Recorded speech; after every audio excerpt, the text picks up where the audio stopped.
Have you ever wondered why it's so hard to get signed by your favorite label? I struggled with this myself for years, and getting ghosted so often, I started doubting myself.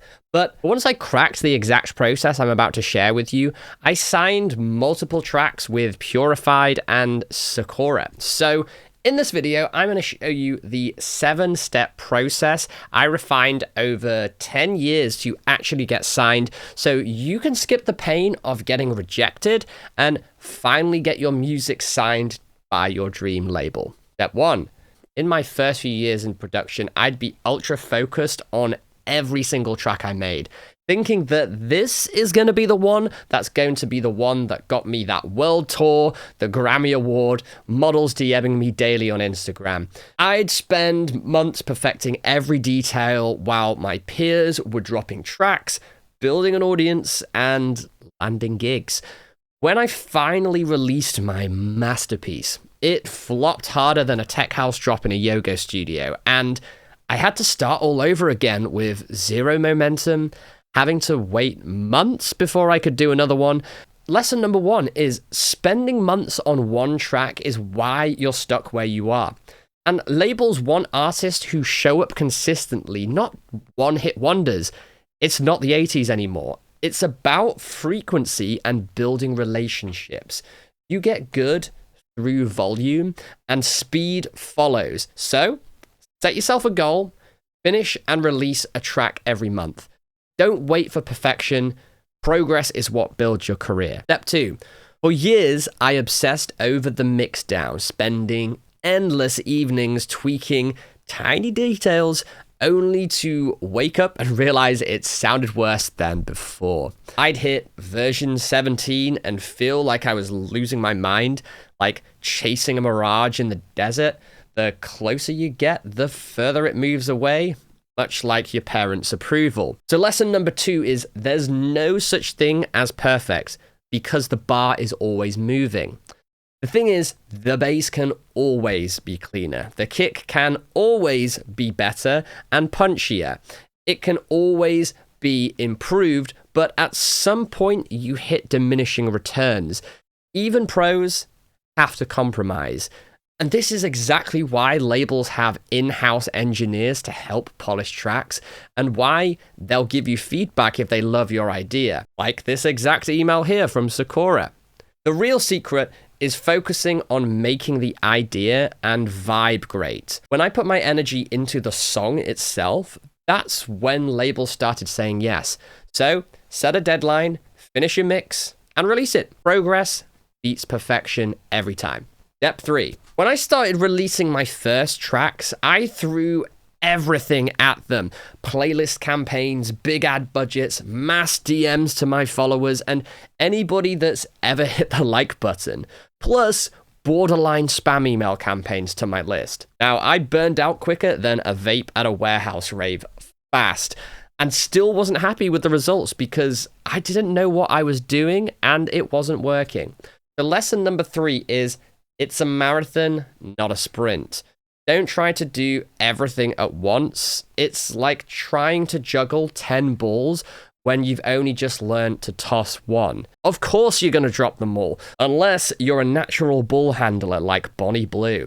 When I focused on consistency and learning from each release, I built momentum. Every release taught me what worked and what was a waste of time or money. That's what labels want to see. Someone who can handle promotion and grow their own audience, because if you can't, they'll move on to somebody that can. So start small, build your skills, and let the results compound over time. For your next release, pick just one thing to improve or focus on, then add more as you go. Step 4. Sending your music to a label is an emotional roller coaster, like playing Russian roulette with your self-worth. First, there's the silence, waiting for a reply that never comes. Then, maybe you get a play, followed by more silence. I started getting sick of this and doing some detective work to find out who the A&Rs were, who were making the decisions and sent my tracks directly to them rather than generic demo emails. This quicker responses, but the first rejection stung even more than being ignored. Here's the lesson. Rejection is part of the game, and you've got to leave your ego at the door.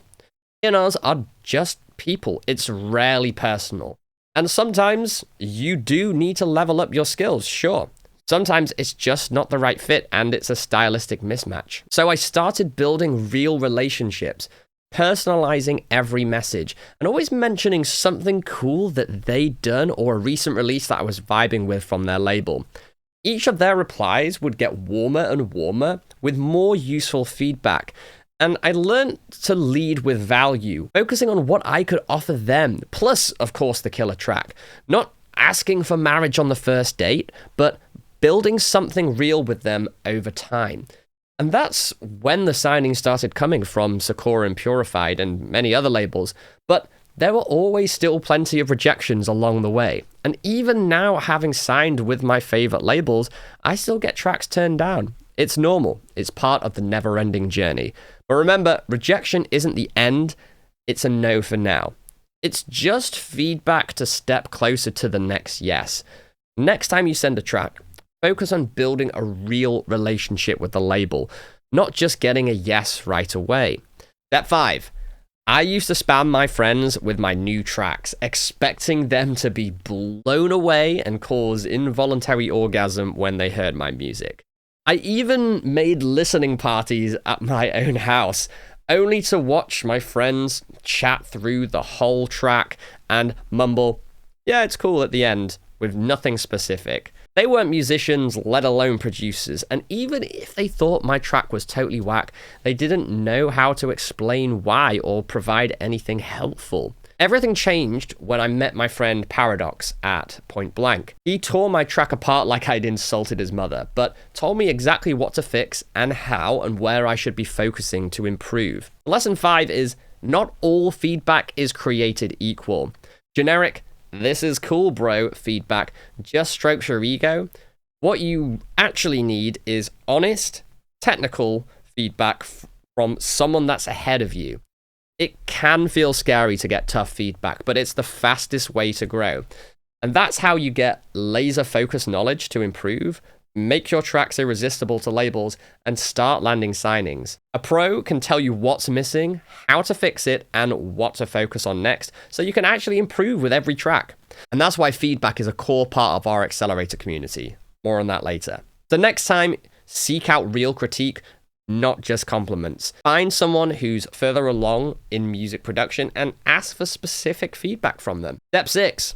Once I started making solid tracks, I still got rejections, even when people in the club were loving my music.